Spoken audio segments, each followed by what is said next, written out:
कुंज बिहारी।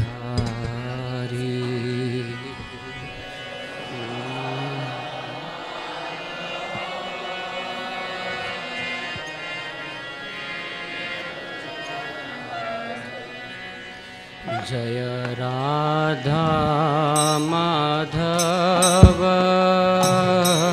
जय कुंज बिहारी।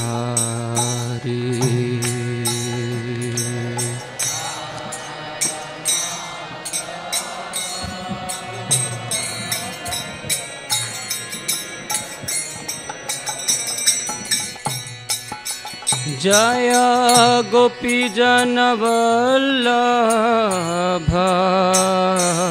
जय गिरिवरधारी।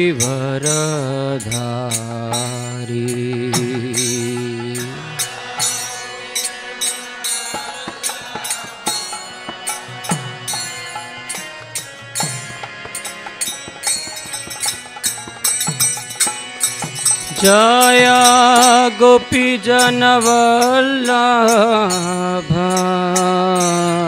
जय गिरिवरधारी।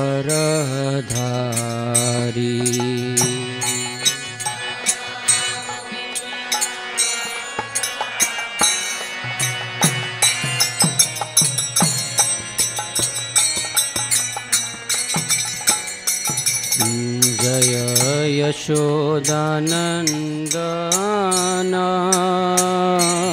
जय ब्रजजन रंजन।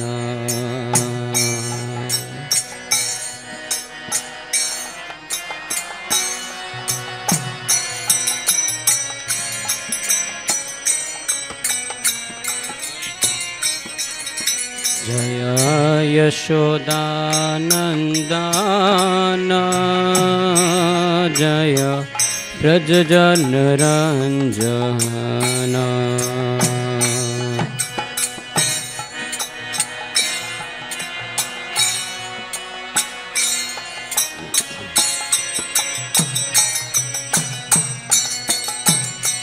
जय यमुना तीरावनचारी जय कुंज बिहारी।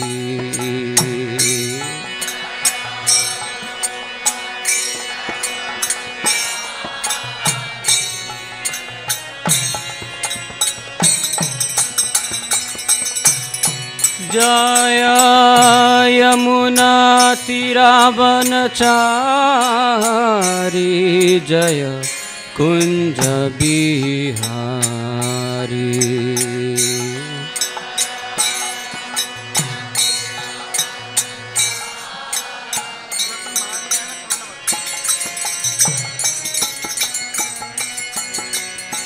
जय राधा माधव जय कुंज बिहारी।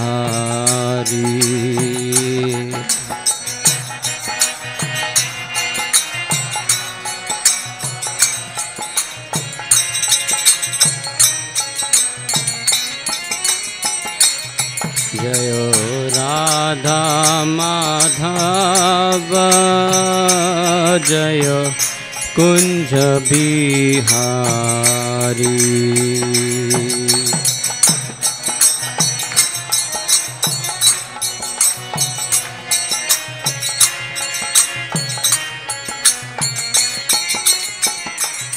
जय गोपीजन वल्लभ जय गिरिवरधारी।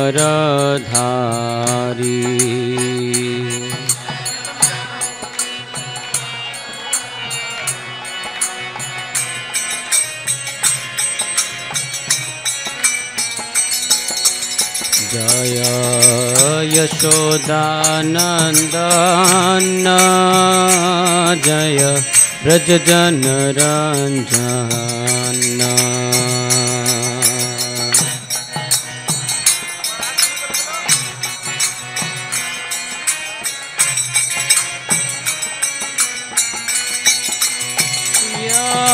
यमुना तीरावनचारी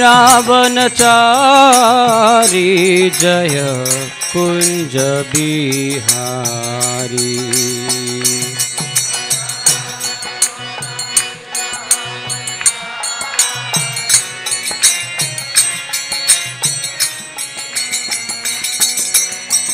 हरे कृष्ण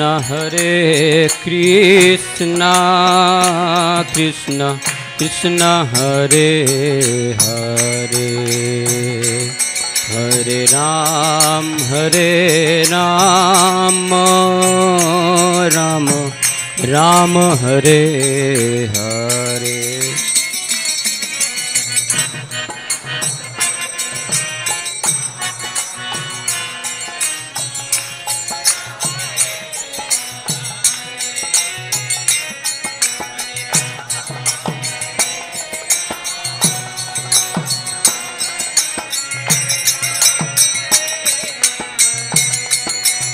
हरे कृष्ण कृष्ण कृष्ण हरे हरे, हरे राम राम राम हरे हरे। बोलो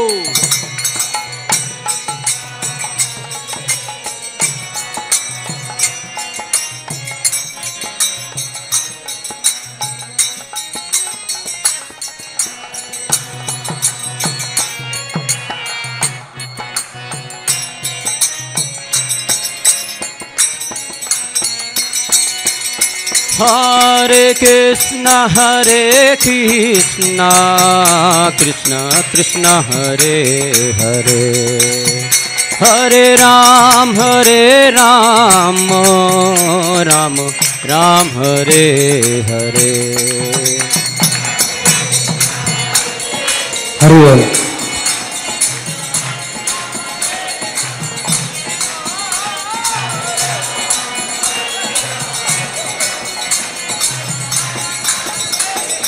हरि बोल। Hare Krishna, Hare Krishna. On behalf of the temple devotees, we like to welcome His Holiness Bhakti Vikas Swami Maharaj and Bhakti Nityananda Swami Maharaj and His Grace Sakshi Gopal Prabhu. Hare Bol.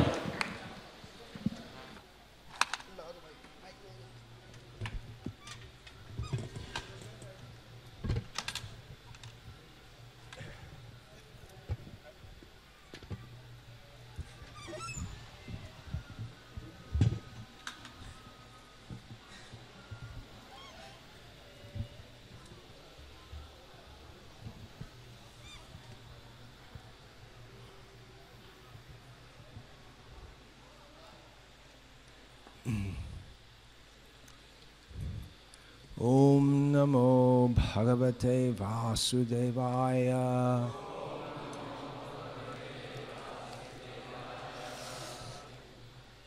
Om Namo Bhagavate Vasudevaya.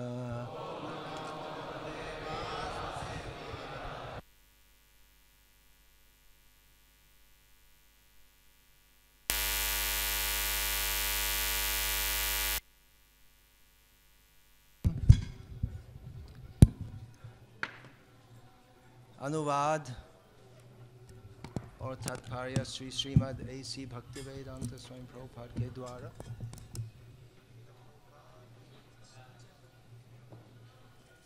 चतुर्थ स्कंद अष्टम अध्याय श्लोक संख्या क्या बोलते हैं, पंचान्न,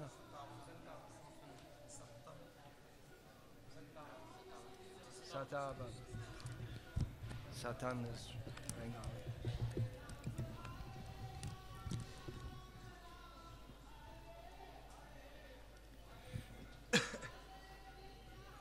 स्व इच्छा स्व इच्छा अवतार चरिताहि अचिन्त्य निज मायया करिष्यति उत्तम श्लोकः तत् ध्यायेत् हृदयंगमम्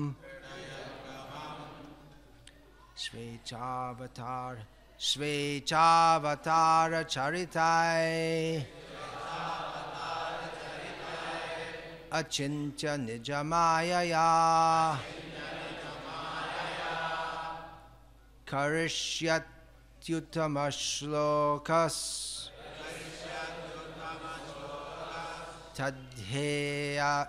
तद्ध्यायेत् क्या है उसके बाद तद्ध्यायेत् हृदयंगमम्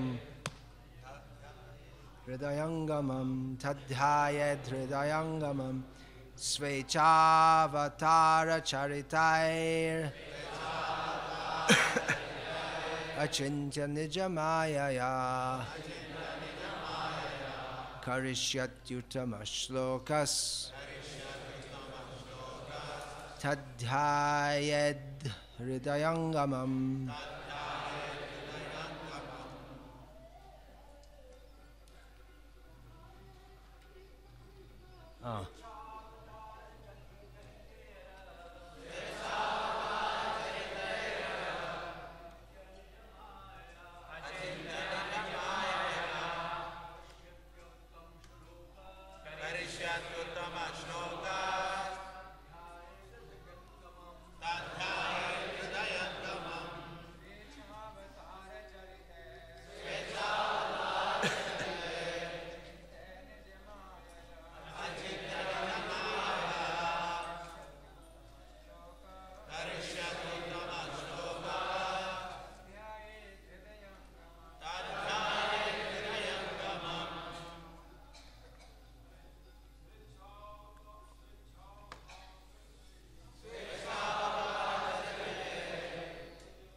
स्व इच्छा अपनी परम इच्छा से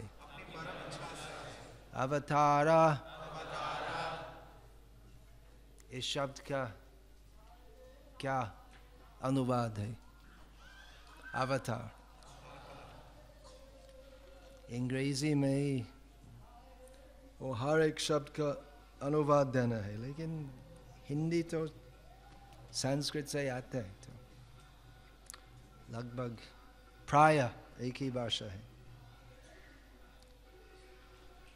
व्याकरण पृथक है। चारिताय ही वो भी चरित्र, यहाँ पर कार्यकलाप।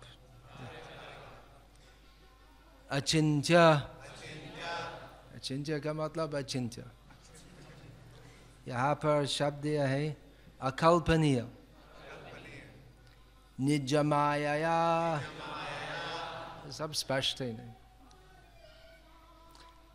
अपनी ही शक्ति से करिष्यति, करता है। उत्तम श्लोक श्री भगवान। सत So tat tat tat va ध्यायेत ध्यान करना चाहिए हृदयंगमम अत्यंत आकर्षक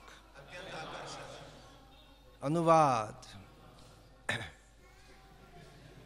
आप सब अनुवाद के अनुवाद का मतलब दोबारा बोलना हे ध्रुव प्रतिदिन 3 बार मंत्र जाप करने और श्री विग्रह की पूजा के अतिरिक्त तुम्हें श्री भगवान के विभिन्न अवतारों के दिव्य कार्यों के विषय में भी ध्यान करना चाहिए जो उनकी परम इच्छा तथा व्यक्तिगत शक्ति से प्रदर्शित होते हैं। तात्पर्य थोड़ा लंबा है तो कोई दूसरे पढ़ सकते हैं और बीच में मैं थोड़ा अवकाश करूँगा। मैं पढ़ूँ? धीरे धीरे आस्ते आस्ते। वो हिंदी वाली किताब देना।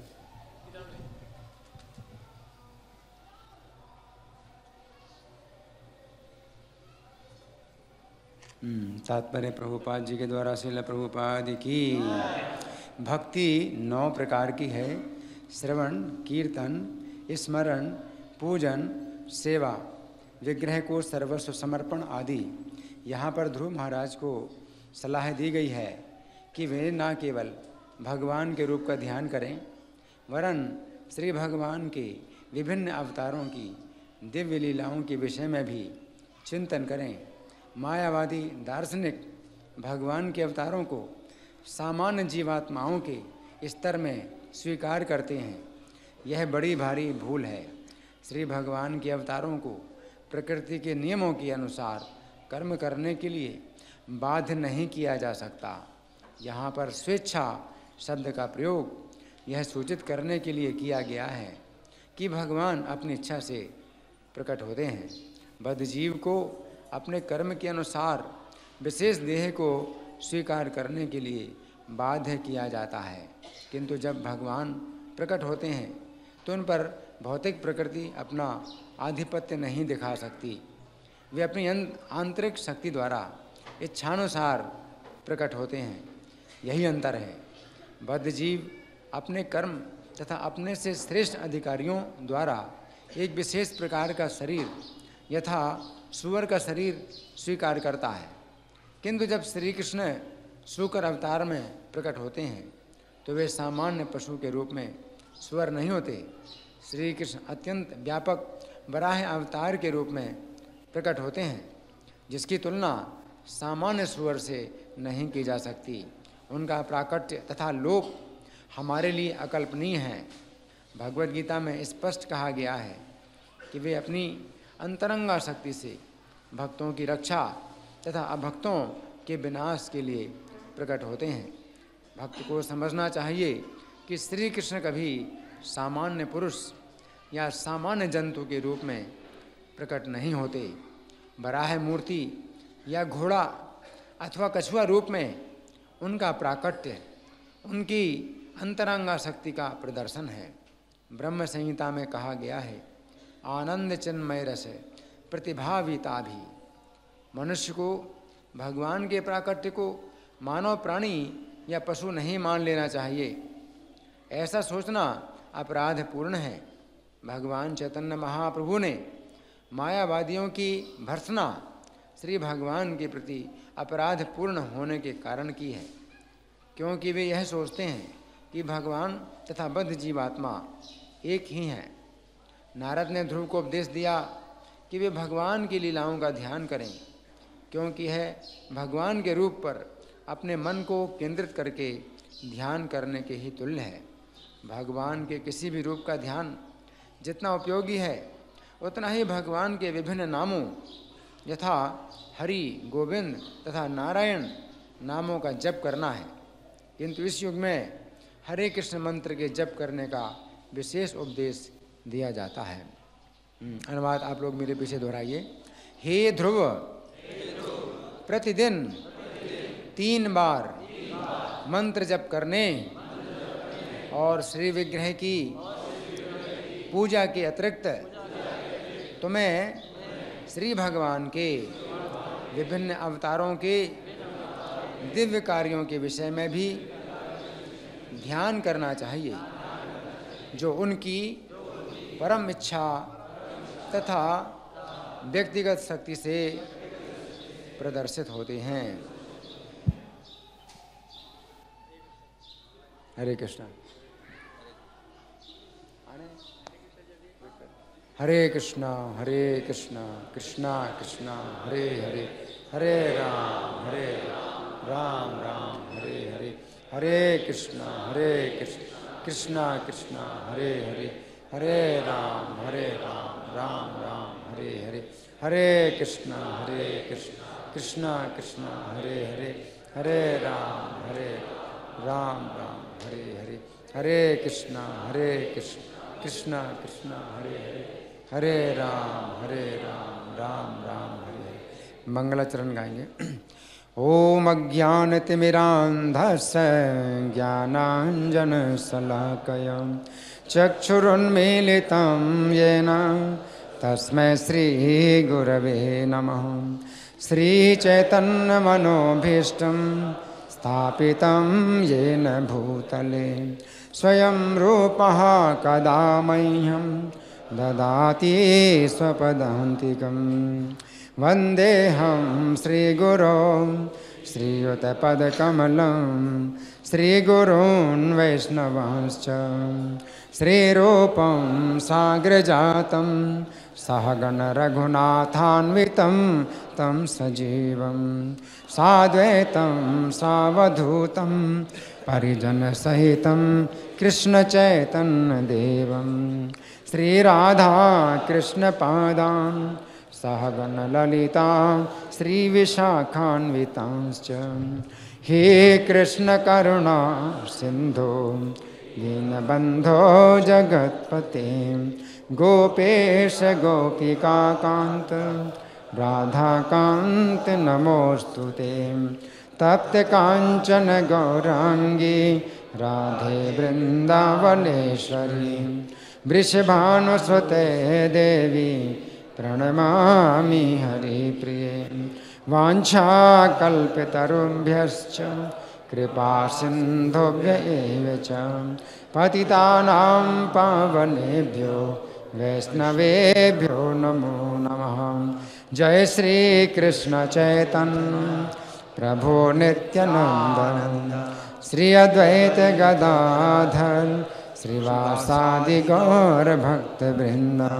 हरे कृष्णा कृष्ण कृष्ण हरे हरे, हरे राम राम राम हरे हरे।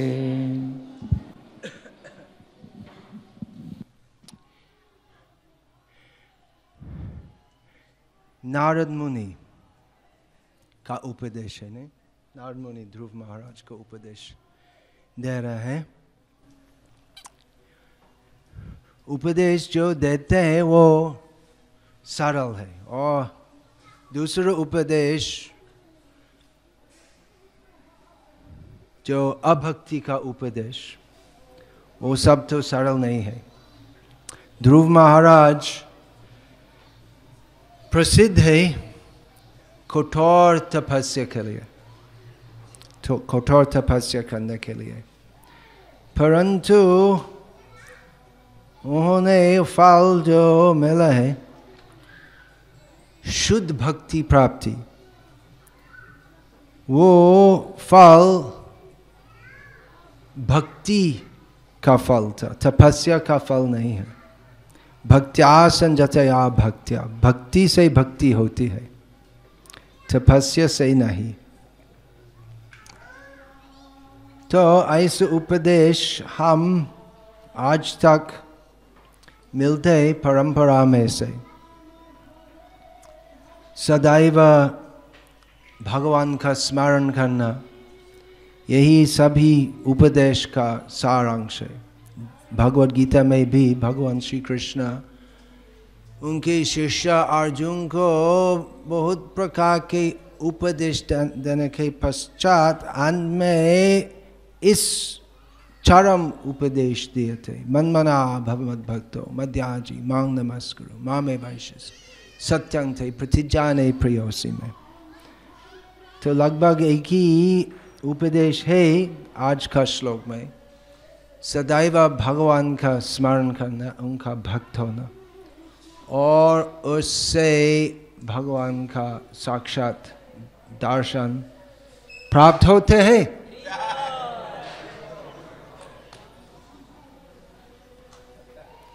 और भगवान का धाम जाना।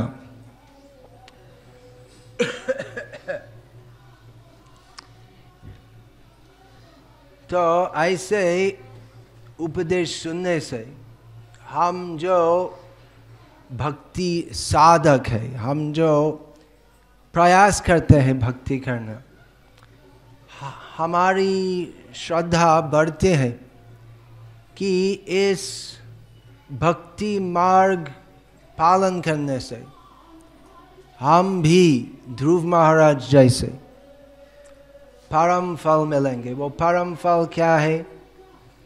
भक्ति, शुद्धा भक्ति। तो हम ध्रुव महाराज जैसे कठोर तपस्या करने के लिए योग्य नहीं है, फिर भी जो दिल्ली जैसे, राजधानी दिल्ली जैसे माया नगरी में भक्ति करते हैं, माया के सब आकर्षण जो बहुत बहुत है आधुनिक दिल्ली में, वो सब छोड़ के जो हर एक रोज सुबह उठते हैं, शीतकाल में भी स्नान करते हैं और कम से कम 16 माला जप करते हैं, और इस प्रकार श्रवणम कीर्तनम विष्णु स्मरणम नवविध भक्ति करते हैं, जो इस प्रकार जीवन व्यतीत करते हैं, तो ध्रुव महाराज जैसे कठोर तपस्वी नहीं होते हुए भी तो एक ही फल मिलते हैं। ये चैतन्य महाप्रभु की कृपा है। चैतन्य महाप्रभु का सबसे प्रसिद्ध उपदेश है, हरे नाम हरे नाम एव केवलम कलौ नास्त्येव नास्त्येव नास्त्येव गतिरन्यथा। हमें बड़ा बड़ा यज्ञ होम बनाने का आवश्यकता नहीं है, हमें तपस्या करना वो भी जरूरत नहीं है, और कुछ भी जरूरत नहीं है, केवल हरि नाम करना है। तो ध्रुव महाराज जैसे तपस्या करना संभव नहीं है। इस कलि युग में भक्ति मार्ग बहुत सरल है, तो हर एक युग में भक्ति सरल है, विशेषकर इस कलि युग में हरि नाम करना ही है। और पूर्व युगों में जैसे अत्यंत कठिन तपस्या इत्यादि करने का जरूरत नहीं है। तो फिर भी भक्ति में कुछ विचार है, कुछ ध्येय है, अर्थात चित्त शुद्धि होनी चाहिए। भक्ति करने से भगवान का दर्शन, साक्षात दर्शन मिल जाते हैं। भगवान का धाम जाने के लिए भक्तों अधिकार मिलते हैं। तो भक्ति कैसे भक्ति करना है जिससे हम वो फल मिलेंगे? हरे नाम एव केवलम, वो ही करना है। तो हरि नाम करने में ही कुछ विचार भी है, नहीं तो हम आजकल हम ऐसे मशीन खरीद सकते हैं, घर में रख सकते हैं, जो हमेशा हरे कृष्णा जापते हैं। तो हम यदि मशीन जैसे हरे कृष्ण कृष्ण कृष्ण हरे हरे, हरे राम राम राम हरे हरे करेंगे तो अच्छा होगा। लेकिन मशीन का हृदय में भावना नहीं है, क्योंकि हृदय तो नहीं है। तो हम जैसे यांत्रिक रूप जैसे भक्ति करेंगे तो वो फल नहीं मिलेंगे। भक्ति हृदय का विषय है, इसलिए श्री कृष्ण का उपदेश है मन में भगवान का स्मरण चिंतन होने चाहिए। मन, आम लोग तो कैसे मन इस्तेमाल करते, संकल्प विकल्प, जो मैं चाहता हूँ उसको लेता हूँ। मन में हम सदैव इस प्रकार का विचार विमर्श करते हैं। अच्छी चीज लेता हूँ, वो सब कुछ जो अच्छा नहीं लेता हूँ वो चढ़ता हूँ। चैतन्य महाप्रभु का मन और उनका हृदय एक ही है। अन्य हृदय मन और मन वृंदावन। तो हृदय में, हृदय का क्या कार्यकलाप है? हृदय का विषय है प्रेम, और वो प्रेम कृष्ण प्रेम, वो कृष्ण प्रेम कृष्ण के लिए होना चाहिए। तो इसलिए समझना चाहिए भक्ति तत्व विज्ञान, क्योंकि हमारा वर्तमान अवस्था में हम सदैव हमारा मन इंद्रिय तृप्ति में लगाते हैं, और कि हमारा हृदय जो मन का आधार है, हमारा हृदय संपूर्ण श्री कृष्ण का प्रेम में अर्पित होने चाहिए। उसके बारे में हमारे कुछ भी जानकारी नहीं है। तो भगवत तत्व विज्ञान सुनना चाहिए, सीखना चाहिए। इस श्लोक में नारद मुनि तो ध्रुव महाराज को सलाह देते हैं, भगवान का चिंतन करो, भगवान के सब अवतारों का चरित्र सुनो। तो लीला कथा के साथ भगवत तत्व कथा सुनने चाहिए, नहीं तो क्या है वास्तव भक्ति और क्या है भक्ति की विकृत प्रतिबिंब है। यदि हमें ज्ञान नहीं है तो भक्ति का नाम में शायद हम बहुत जन्मों में अभक्ति करेंगे। इसलिए चैतन्य चरितामृत में ये चेतावनी है, बहु जन्म करे यदि श्रवण कीर्तन तबु तो ना पाए कृष्ण पदे प्रेंद। भक्ति करना चाहिए। भक्ति तो हर एक जीव का मूल स्वभाव है, तो भक्ति करना चाहिए। और भक्ति से क्या होते हैं? भक्ति अर्थात साधना भक्ति करने से धीरे धीरे हृदय शुद्धि होती है, चेतो दर्पण मार्जनम, और शुद्ध निर्मल हृदय में भगवान का साक्षात दर्शन होते। प्रेमांजन छुरित भक्ति विलोचनेन संतः सदैव हृदयेषु विलंघयन्ते। यं श्याम सुंदरम अचिंत्य गुण स्वरूपम गोविंदमादि पुरुषम तमहम भजामि। शुद्ध भक्तों जिनके अंकों प्रेमांजन से लिप्त है, ऐसे भक्तों सदैव श्री श्याम सुंदर का अचिंत्य गुण से गठित स्वरूप सदैव देखते रहते हैं। परंतु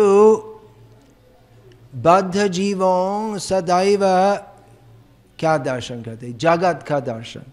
भक्ति सिद्धांत सरस्वती ठाकुर का विचार में दो प्रकार का दर्शन है। दर्शन, इस प्रसंग में दर्शन शब्द का अर्थ है जो हम देखते हैं। दर्शन शब्द का और एक महत्वपूर्ण अर्थ है तत्व विचार। दर्शन जो हम देखते, कैसे हम देखते। तो बद्ध जीव शुद्ध भक्तों का दर्शन है गोलोक दर्शन, अर्थात वे सदैव भगवान को देखते। और बद्ध जीवों का दर्शन है जगत दर्शन। जगत को देखते किसी भावना से देखते, ईश्वरो हम अहम भोगी, सिद्धो हम बलवान सुखी। इस जगत के स्वामी मैं हूँ, मैं जगत का भोगता हूँ। अर्थात सब कुछ जो देखते हैं उसको भोगना चाहते। कामोपभोग परमा। बद्ध जीवों का दर्शन में उनका विचार, ये बद्ध जीवों का तत्व ज्ञान का सारांश है। जो भी दर्शन, बहुत बड़े बड़े दर्शन है, लेकिन सबका सारांश है कि काम, इंद्रिय सुख वो परम है। काम और भोग, कामोपभोग परमा एतावादिति निश्चिताः। तो ऐसे सोचना अशुद्धता। काम वो प्रथम और मुख्य दोष है बद्ध जीवों का। और काम से क्रोध आते हैं। क्रोध का एक नाम है कामानुज, काम के छोटे भाई। काम, क्रोध, लोभ, मोह, मादा, मात्सर्य, ये सब है हृदय के अंदर में। और इसलिए बद्ध जीवों जिनका स्वभाव है शुद्ध कृष्ण भक्तिमय, तो भगवान का दर्शन नहीं मिलते। काम, क्रोध, लोभ, मोह, मद आदि आविष्ट ऐ सब न चरे कीशे पाबे राधा कृष्ण। भक्तिविनोद ठाकुर कहते हैं कि जब तक ये सब हृदय के अंदर में है तब तक राधा कृष्ण प्राप्ति संभव नहीं है। तो इसलिए हमें भक्ति तत्व विज्ञान सुनना चाहिए। भक्ति तत्व विज्ञान है श्रीमद् भागवत का विषय। भगवत तत्व विज्ञानम मुक्त मुक्त संगस्य जायते। वो भगवत तत्व विज्ञान जो पूर्ण रूप में श्रीमद् भागवत, पूर्ण रूप में भगवत गीता में भी, और सभी उपविषय भी है श्रीमद् भागवत में। तो वो विषय है श्रीमद् भागवत में, और उसको समझना चाहिए। नहीं तो यदि हम केवल यही सुनते हरे नाम एवं केवलम, ठीक है तो मुझे हरि नाम करना है, परंतु हमें ज्ञान नहीं है भगवान कौन है, ज्ञान नहीं है कैसे भक्ति करना है, ज्ञान नहीं है माया क्या है, तो हरि कीर्तन करके भी हमारी मनोवृत्ति, संकल्प विकल्प क्या अनुकूल है मेरा विषय सुख के लिए, क्या प्रतिकूल है मेरा विषय सुख के लिए। तो इस प्रकार हमारा मन का काम चलेगा। और इसलिए हम देखते हैं कि बहुत से लोग जो साधु का नाम में चलते हैं तो वास्तव में साधु नहीं है। आजकल समाचार में बहुत आते हैं और एक साधु कहते हुए साधु जिसका अभी उसका दुष्चरित्र प्रकट हो गया है। बहुत लोग की आशा थी कि वो राम जैसे था, अभी जानते वो रावण जैसे है। अभी उसका नामांतर करने चाहिए, आशा रावण।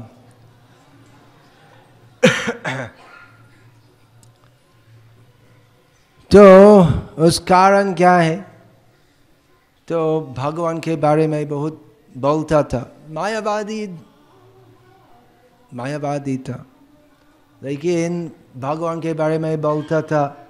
वो साधु जैसे जीवन व्यतीत करता था, ध्यान कम से कम नकली ध्यान किया था।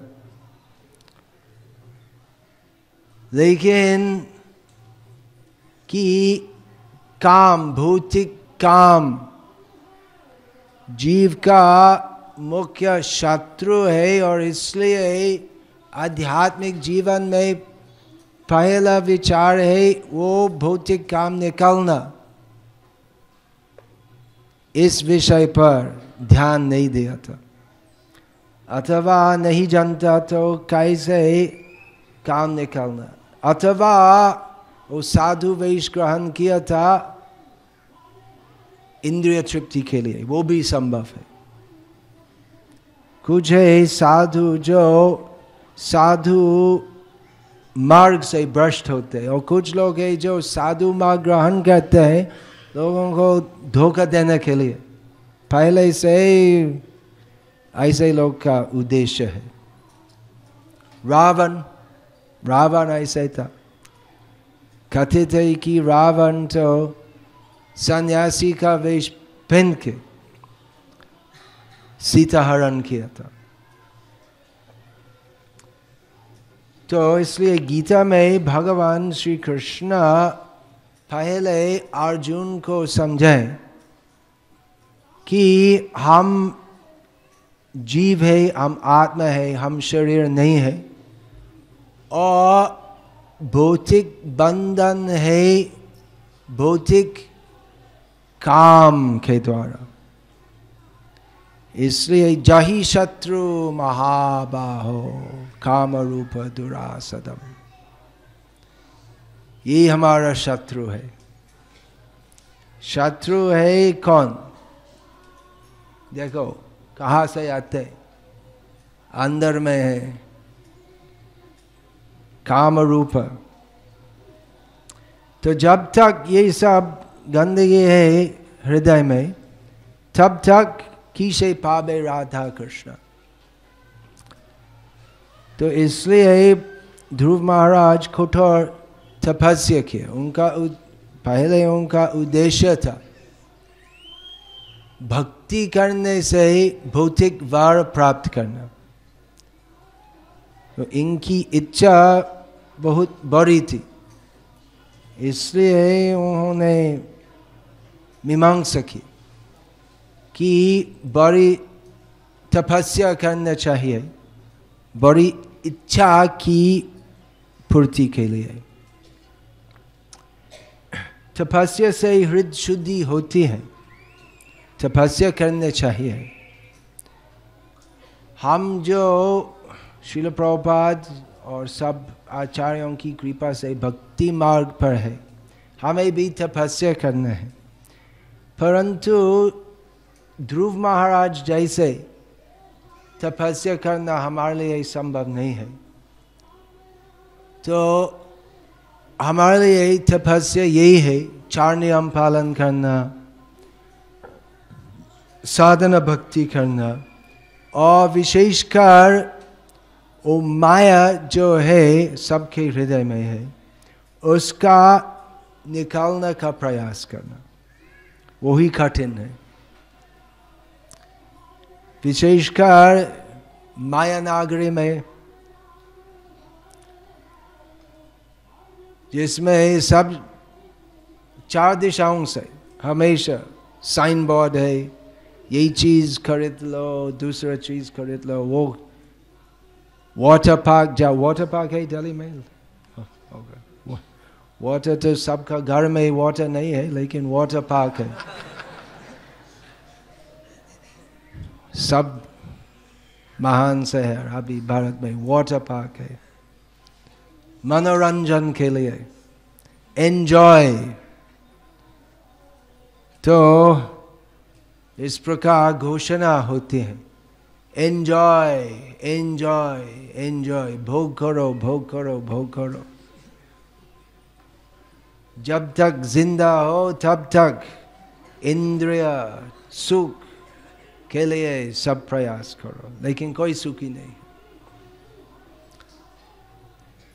तो इस प्रकार आकर्षण है, और इसलिए हमें सदैव सुनना चाहिए श्री कृष्ण का वचन, यही संस्पर्शज भोगा दुख योन्य एव ते आद्यंतवंत कौन्तेय न तेषु रमते बुद्धः।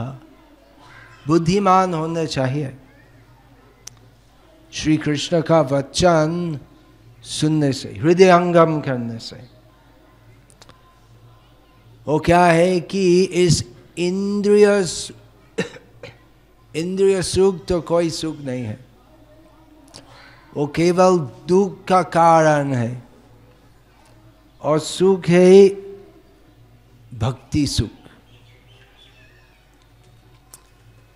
ये वचन बार बार सुनना चाहिए, क्योंकि अनादिकाल से हमारा दुराभ्यास है इंद्रिय तृप्ति के लिए, और हमारे मन में वो स्वाभाविक जैसे है कि जब हम कुछ देखते हैं जो इंद्रियों के लिए आकर्षण करते हैं, तो हम कुछ विचार नहीं करके उसको लाना चाहते हैं। और अगर हम कुछ सुनते हैं भौतिक इंद्रिय सुख का विषय के हम सुनना चाहते, ओ क्या क्या क्या, ओ हम विचार नहीं करते। तो जैसे आकर्षक मैग्नेट और लोहा, तो दोनों का ऐसे परस्पर आकर्षण होते। इस प्रकार यदि हम कुछ देखते सुनते विषय सुख के बारे में, तो कुछ भी विचार नहीं करके हम उसको लाना चाहते, लेकिन उससे भवबंधन होते, कृष्ण की विस्मृति होती है। इसलिए भगवान कृष्ण हमको उपदेश देते भगवद गीता में, जिससे हमारी बुद्धि सदैव जागृत होगी। बुद्धि योग, गीता में श्री कृष्ण बुद्धि योग के बारे में कहते हैं। अर्जुन की इच्छा थी लड़ाई नहीं करना, तो भगवान श्री कृष्ण अर्जुन को बोले बुद्धि लगाओ, विचार करो, ज्ञान ले, भगवद गीता का ज्ञान लेके विचार करो हर एक विषय में, हर एक क्षण में, क्योंकि इस भौतिक संसार में हर एक क्षण में हमें विचार करना चाहिए। हम सदैव संकल्प विकल्प करते, हम सदैव निर्णय करते, हमें क्या करना है, हमें क्या नहीं करना है। हम हमेशा अलग अलग शब्दों सुनते, दृश्यमान वस्तुओं को देखते हैं, और हम कैसे उसको देखेंगे? जगत दर्शन से या गोलोक दर्शन से? गोलोक दर्शन है जैसे मैं घड़ी देखता हूँ, तो देखने से मुझे क्या विचार करना चाहिए कि समय हो रहा है, मेरा अभी इस कृष्ण भक्ति के बारे में बोलता हूँ, मेरा समय, मेरा जीवन का आयु जिसका उद्देश्य है इंद्रिय सुख हो रहा है, तो तुरंत इस किताब बंद करो और वाटर पार्क, मुझे वाटर पार्क जाना है या टीवी देखना है। तो यही जगत दर्शन है। सब कुछ जो हम देखते हैं इस प्रकार विचार करके कि क्या है अनुकूल मेरा इंद्रिय सुख के लिए, क्या है प्रतिकूल। और गोलोक दर्शन है तो हर एक वस्तु में, हर एक विषय में, हर एक क्षण में निर्बंध कृष्ण संबंध है। सब कुछ कृष्ण और कृष्ण भक्ति का संबंध है। समय हो रहा है तो ठीक है, तो यदि हम कृष्ण कथा में रत होते तो कुछ भी नुकसान नहीं है, वो हमारा जीवन का परम लाभ है। तो ऐसे ही सोचना है। तो इसलिए मंदिर आना जीवन का वास्तव उद्देश्य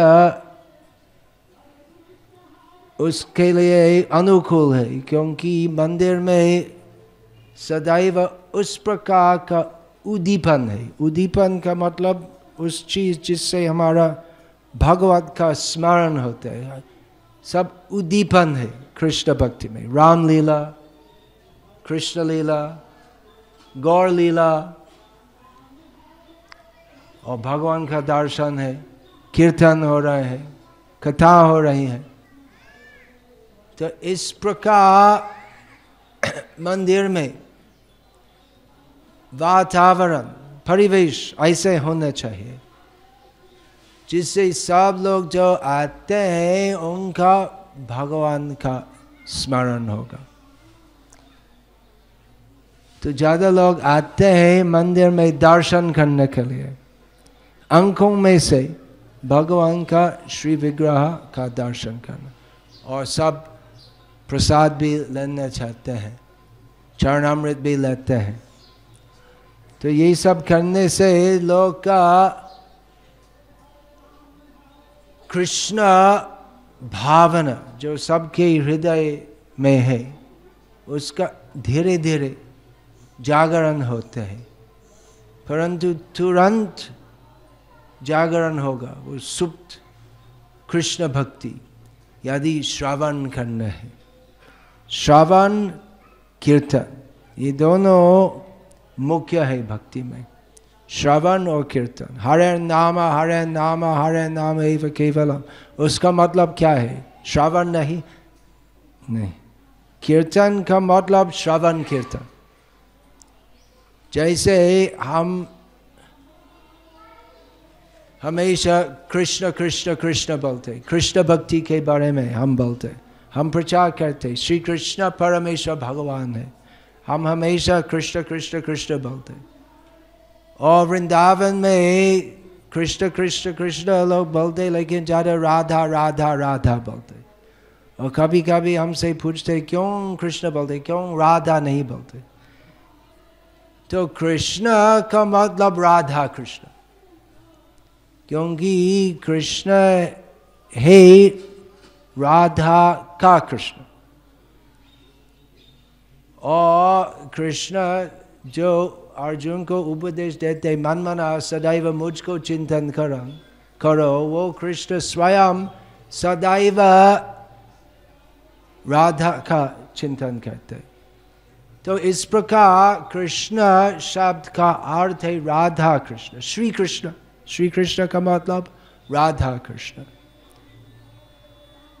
तो इस प्रकार कीर्तन शब्द का अर्थ है श्रवण कीर्तन, क्योंकि बिना श्रवण से कीर्तन पूर्ण नहीं होते। कीर्तन का मतलब श्रवण कीर्तन। तो इसलिए मशीन जैसे यदि हम कीर्तन करेंगे तो उससे फल नहीं होगा, श्रवण भी होना चाहिए। यदि हम श्रवण नहीं करेंगे तो कैसे हम ज्ञान मिलेंगे कि कीर्तन करना चाहिए। और यदि हम कीर्तन करेंगे परंतु श्रवण नहीं करेंगे तो फल नहीं होगा। और श्रवण भी करना चाहिए जिससे हम 10 विधा नाम अपराध से मुक्त हो सकते। यदि हम नहीं जानते 10 विधा नाम अपराध क्या है तो कैसे हम मुक्त हो सकते, तो संभव नहीं होगा। और श्रवण भी करना चाहिए जिससे हम भगवत तत्व विज्ञान सुनने से विचार कर सकेंगे, निर्णय कर सकेंगे क्या मुझे क्या करना चाहिए। और जिससे हम समझ लेंगे वो कृष्ण जिनका नाम हम कीर्तन करते हैं वो कृष्ण कौन है। बहुत मायावादी भी कृष्ण नाम कीर्तन करते हैं, परंतु जो मायावादी है जिनका धारणा है कि हरे कृष्ण मैं कृष्ण हूँ, खुद का नाम का कीर्तन करता हूँ और सबको उपदेश देते हैं हरे कृष्ण बोलो, और उससे क्या समझना है मैं कृष्ण हूँ। तो ऐसे ही कीर्तन करने से कोई कीर्तन नहीं होते, वो केवल नाम अपराध होते। तो इसलिए श्रवण और कीर्तन दोनों होने चाहिए। और इसलिए श्रील प्रभुपाद इस नियम स्थापन किया है कि हर एक इस्कॉन मंदिर में सुबह का समय श्रीमद् भागवत का प्रवचन होते हैं, अभी हो रहे हैं।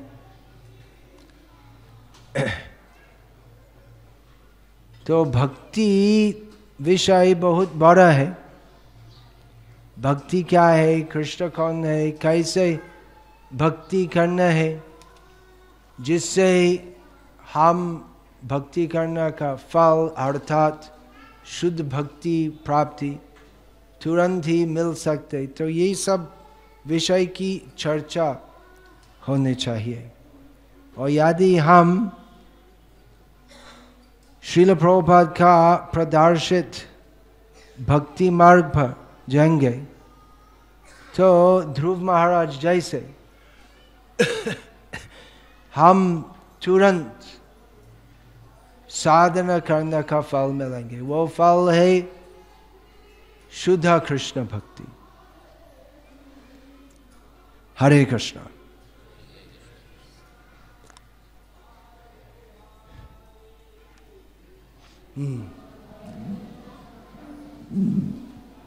घड़ी देखता हूँ,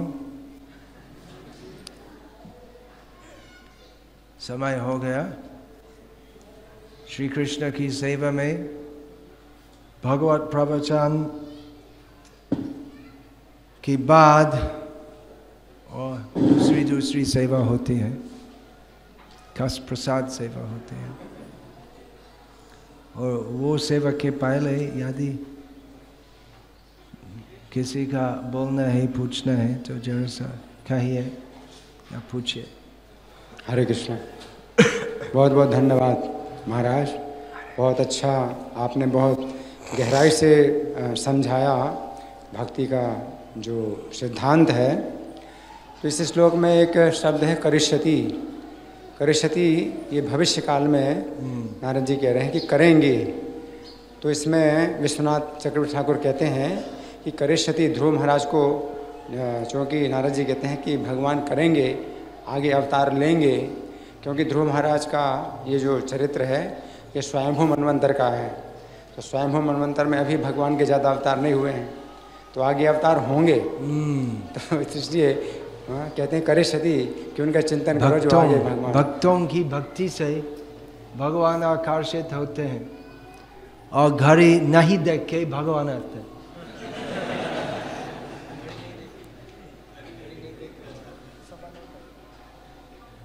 अभी मुझे अवतार करने का समय नहीं है तो फिर भी मुझे जाना है। 9:15 संडे को 9:15 तक करते हैं। जैसे वो भौतिक भोग विलासी जन, उनका समय है काम करने के लिए और भोग करने के लिए। लेकिन काम के बीच में भी यदि अच्छा अवसर मिलते हैं इंद्रिय सुख के लिए, तो काम छोड़ के वो इंद्रिय सुख का भोग करते। तो इस प्रकार भगवान अनियमित काल में भी आए थे। तो यदि हम उसी प्रकार की भक्ति करेंगे तो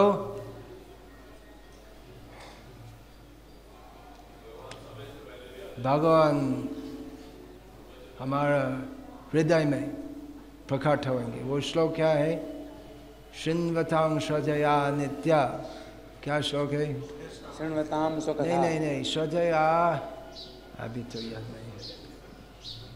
शृण्वतां स्वकथा कृष्ण पुण्य है श्रवण कीर्तन। नहीं, दूसरे स्कंद में कालेन नाति दीर्घेन भगवान विशते हृदय।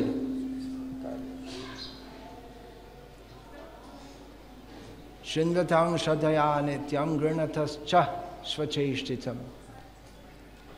कालेन नाति दीर्घेन भगवान विशते हृदय। तो यदि हम सदैव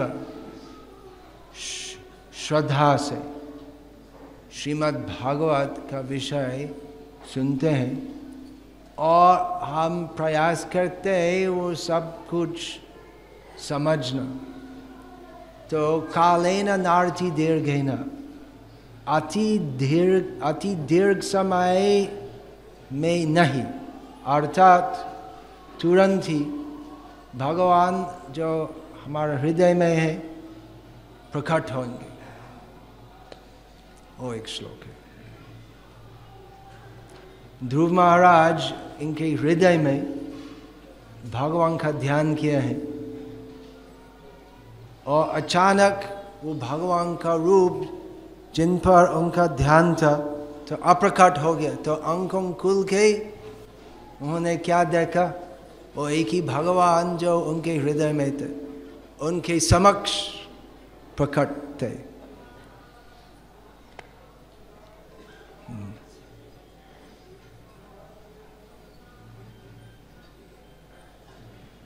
इसमें कोई दिखाना है? स्लाइड शो दिखाना है कुछ? अभी दूसरे प्रकार का दर्शन होगा, प्रदर्शन।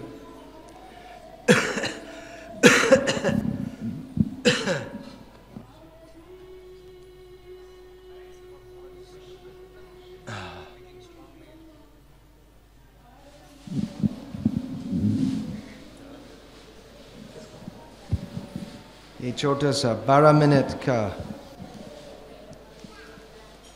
क्या बोलते हैं उसको, फिल्म, प्रमोशन अंग्रेजी में लगता है। सब आधुनिक दिल्ली वाले अंग्रेजी समझते हैं। Everyone knows English. They all know English.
Who never chants the Hare Krishna mantra.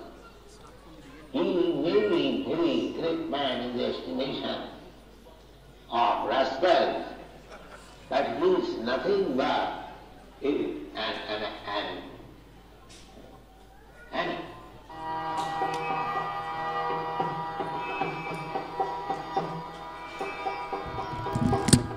as it is stated in the Srimad Bhagavatam, Savai Ustak Kharais.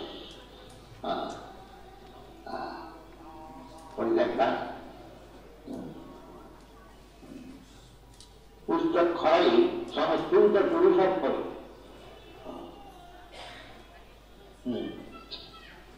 In this world, we see there are many great men, so-called great men, and they are very much praised by the general people. So, Bhagavad says that anyone who is not a devotee, who never chants the Hare Krishna mantra, he may be a very great man in the estimation of rascals, that he is nothing but an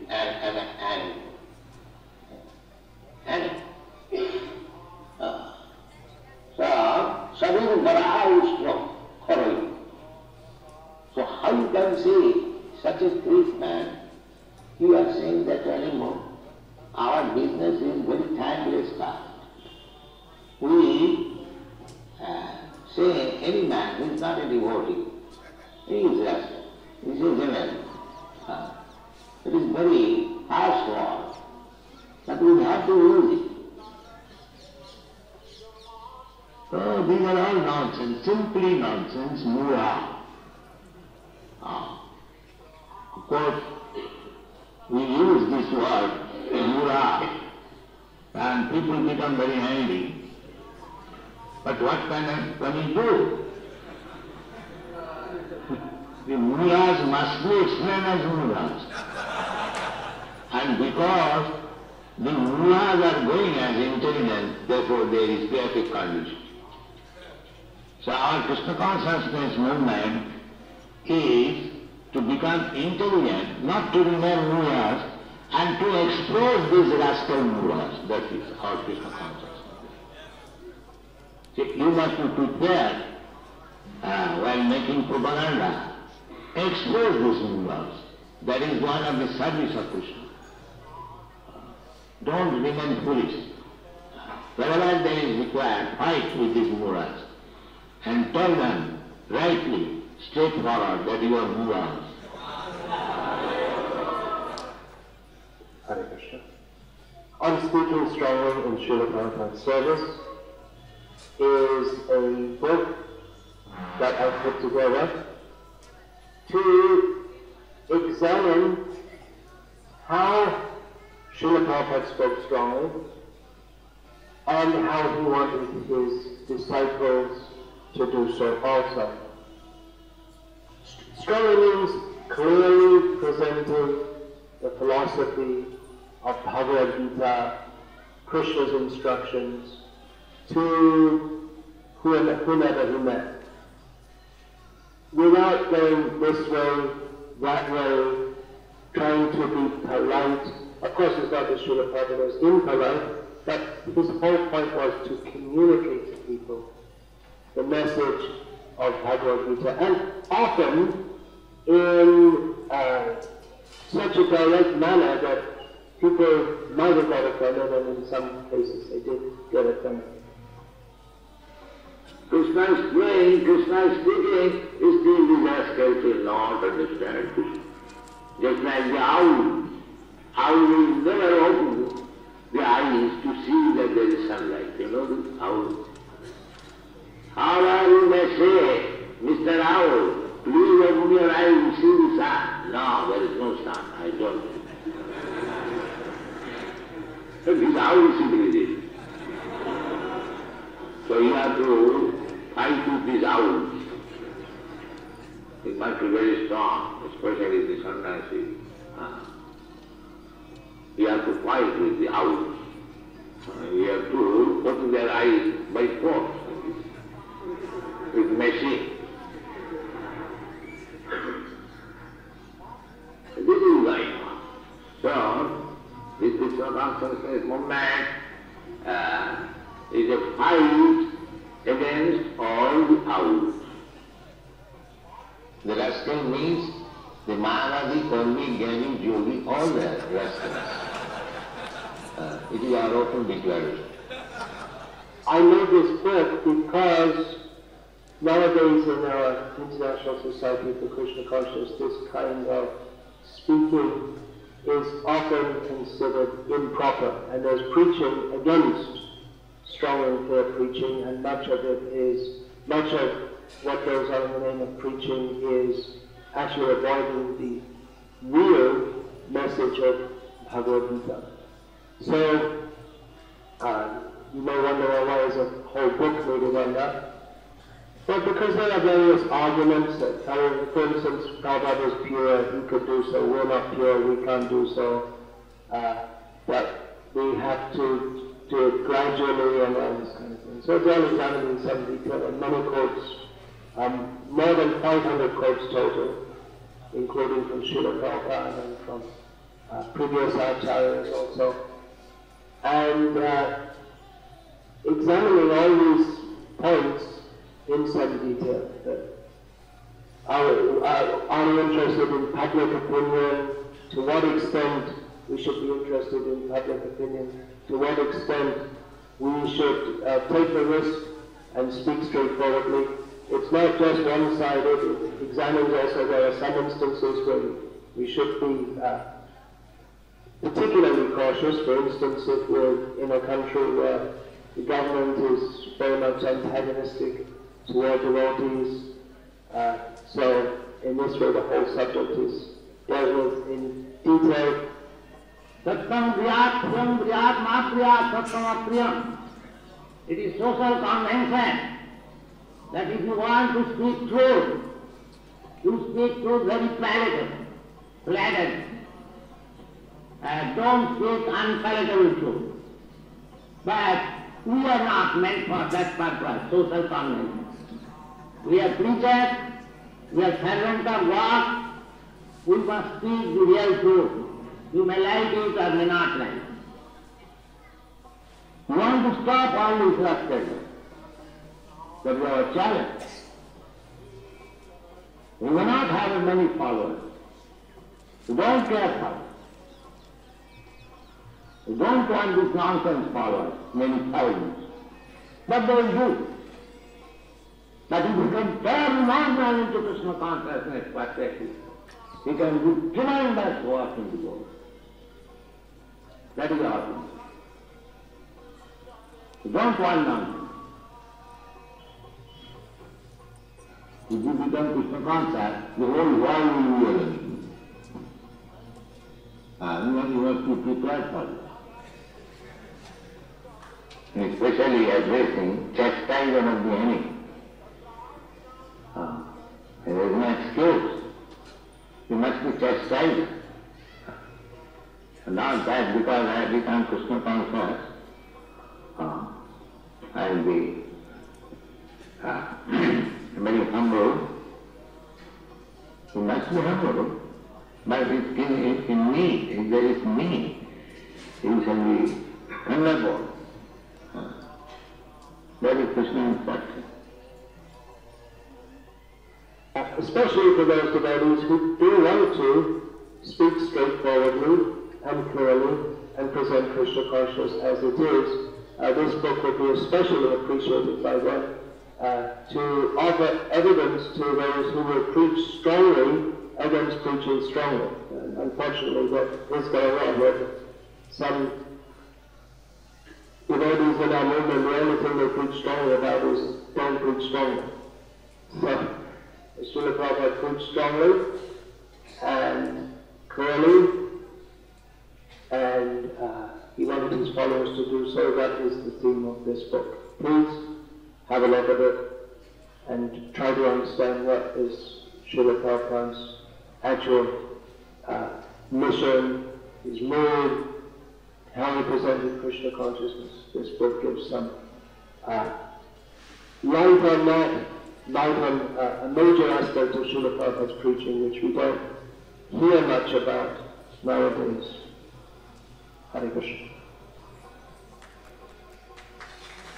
So, the people, a man who is worship and so on, who we can be called Grihastha. On what strength? The strength is Krishna consciousness. He can prove that he is Grihastha. I am not speaking, Krishna is speaking. Krishna says in the Bhagavad Gita, Navan Dushkitanam Mura. Mura means Grihastha. So I am repeating Krishna's word. Anyone who does not surrender unto Krishna, he is Grihastha. So you can quote from Bhagavad Gita. If somebody brings case against that, so you can clearly say that I am not speaking. It is said in the Bhagavad Gita. You just bring lively case against Bhagavad Gita. Well, you are troubling. If you are really Krishna conscious, then our business is to repeat the words of Krishna. That's all. What is the difference between a Krishna's representative and non-representative? The representative of Krishna will simply repeat what Krishna says. That's all. He becomes it. It doesn't require much qualification. You simply repeat with calm conviction.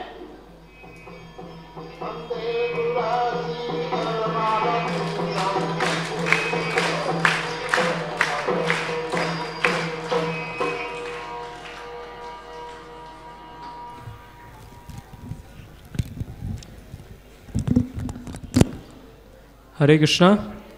तो जैसे आपने इस छोटे से video में देखा, महाराज ने एक नया ही पुस्तक का प्रकाशन किया है, ऑन स्पीकिंग स्ट्रांगली इन शिल प्रभुपाद सर्विस, जो सभी के लिए, सब प्रचारकों के लिए, और चैतन्य महाप्रभु के आंदोलन में चैतन्य महाप्रभु की आज्ञा से सभी गुरु हैं, सब प्रचारक हैं।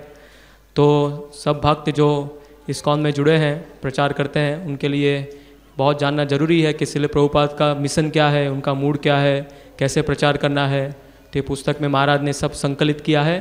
प्रभुपाद के 500 से ज़्यादा, प्रभुपाद और पूर्वावर्ती आचार्यों के 500 से ज़्यादा अलग अलग स्रोत से कोट किया है, और आपको बहुत मददरूप होगा किस तरह से हमको प्रचार करना है, शिल प्रभुपाद के आंदोलन को आगे यथारूप बढ़ाना है।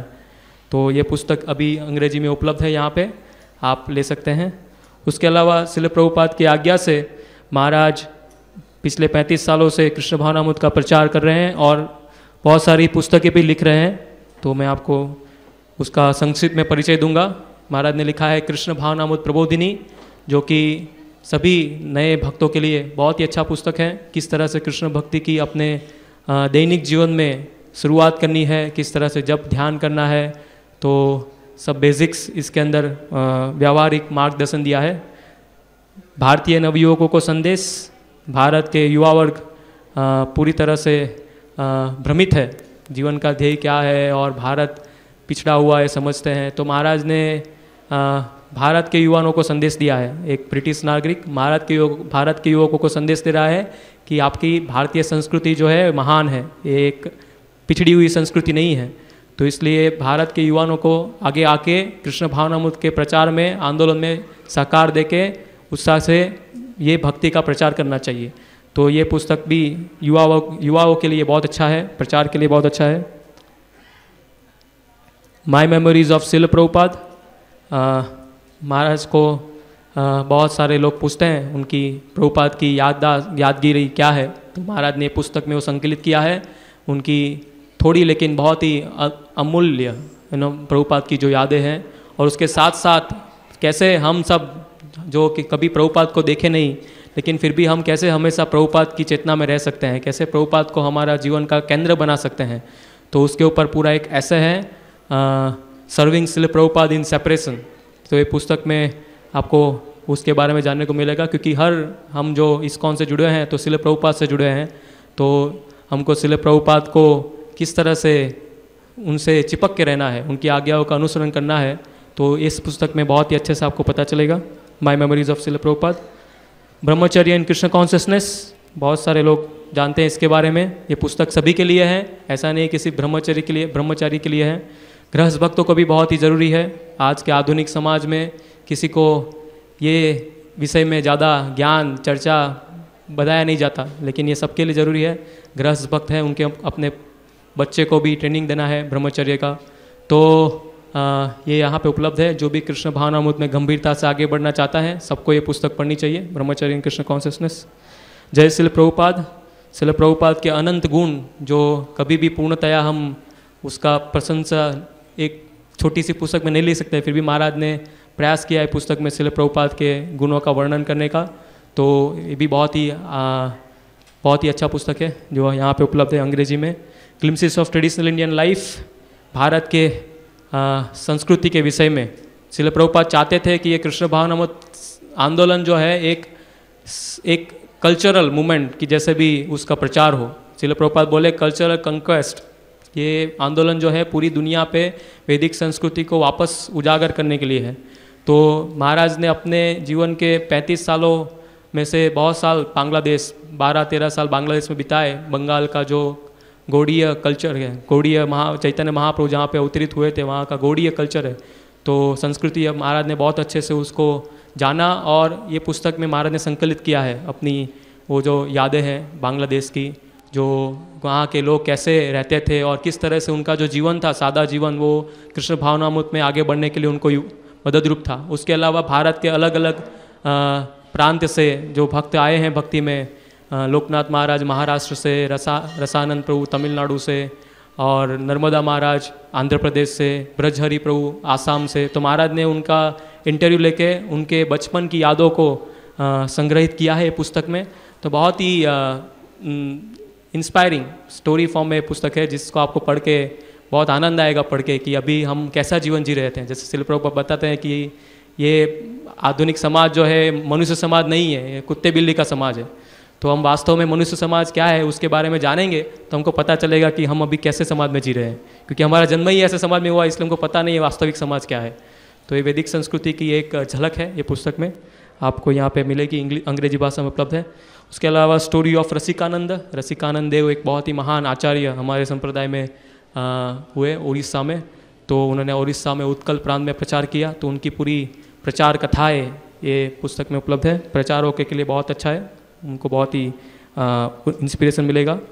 वंशीदास बाबा जी महान शुद्ध भक्त जो अपनी उपस्थिति से लोगों को शुद्ध करते हैं, तो ऐसे वंशीदास बाबा जी के ऊपर भी महाराज ने एक पुस्तक लिखी है। वाल्मीकि कृत रामायण महाराज ने कंपाइल किया है, जो बहुत ही मधुर है। अगर आपने अभी तक नहीं रखा है तो आप ले सकते हैं, बहुत ही मधुर रूप में महाराज ने इसका संकलन किया है। मूल वाल्मीकि रामायण का हिंदी में, इंग्लिश में उपलब्ध है। और पिलग्रिमेज इन होली इंडिया, महाराज ने पूरे भारत का बहुत परिभ्रमण किया है, बहुत सारे यात्रा धाम में महाराज गए हैं। और बीटीजी बैक टू गॉडहेड में आर्टिकल्स लिखे थे महाराज ने, बहुत सारे अलग अलग यात्रा धाम जो ज़्यादा भक्त जानते नहीं। तो ये आर्टिकल का सब कलेक्शन है कलर बुक में, पिलग्रिमेज इन होली इंडिया। उसके अलावा बहुत ही बड़ा योगदान महाराज के द्वारा जो 3 साल पहले प्रकाशित हुआ श्री भक्ति सिद्धांत वैभव, जो कि वास्तव में बहुत ही बड़ा योगदान है हमारे संप्रदाय को। और भक्ति सिद्धांत सरस्वती ठाकुर जो प्रभुपाद के गुरु थे, और उनके बारे में बताया गया है कि वो उनके जैसे शुद्ध भक्त ब्रह्मा के एक दिन में शायद एक या दो ही आते हैं। तो ऐसे महान भक्त हमारे बीच में आके कृष्ण भावनामृत का बहुत ही अच्छे प्रचार करके गए और हमको पूरा सिद्धांत देके गए, भक्ति सिद्धांत देके गए, जिससे हम आज ये भक्ति से जुड़े हुए हैं। तो भक्ति सिद्धांत सरस्वती ठाकुर की जीवन कथा, उनका प्रचार, उनकी प्रचार की रीत, उनके शिष्य, उनका गौड़ीय मठ, इसके पूरा वर्णन ये पुस्तक में है, भक्ति सिद्धांत वैभव। जो भक्तों ने प्रभुपाद की पुस्तकें पढ़ी है तो ये पुस्तक पढ़ सकते हैं, बहुत ही इंस्पिरेशनल है ये पुस्तक, आपको बहुत ज़्यादा जानने को मिलेगा हमारी परंपरा के बारे में, हमारी आचार्यों की शिक्षा के बारे में। और उसके अलावा बहुत ही महत्वपूर्ण एक और चीज़ है शिल प्रभुपाद के प्रवचन, जो सभी भक्त जो हम बोलते हैं हम शिल प्रभुपाद के अनुयायी है, तो सबको सुनना चाहिए शिल प्रभुपाद के प्रवचन।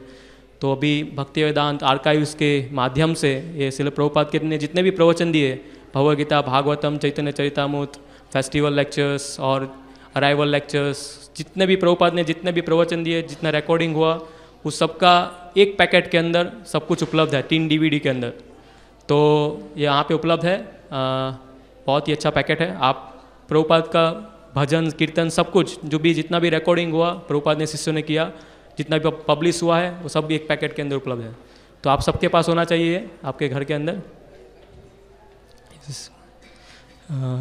प्रभुपाद के वीडियोस भी यादुबारा प्रो में कंपाइल किए हैं, फॉलोइंग श्रील प्रभुपाद क्रोनोलॉजिकली। तो ये भी बहुत ही अच्छा कलेक्शन है जिसका एक पैकेट में संग्रह है 11 DVD में। महाराज भी पूरी दुनिया में घूम के 35 सालों से प्रवचन दे रहे हैं, हिंदी, अंग्रेजी और बांग्ला भाषा में। तो जैसे महाराज ने अभी प्रवचन दिया, इस तरह से महाराज के बहुत सारे प्रवचन का संग्रह है अलग अलग CD में, अंग्रेजी में, हिंदी में और बांग्ला में। तो ये भी यहाँ पे उपलब्ध है। आपको बददरूपा बहुत सारे हमारे प्रश्न होते हैं कृष्ण भक्ति में, तो उसके बारे में आपको जवाब मिलेगा महाराज के प्रवचन में से। तो ये सब बुक्स, पुस्तकें और CDs यहाँ पे उपलब्ध है, आप बाहर स्टॉल से ले सकते हैं और महाराज अपने आशीर्वाद के रूप में हस्ताक्षर देंगे आपको। हरे कृष्ण।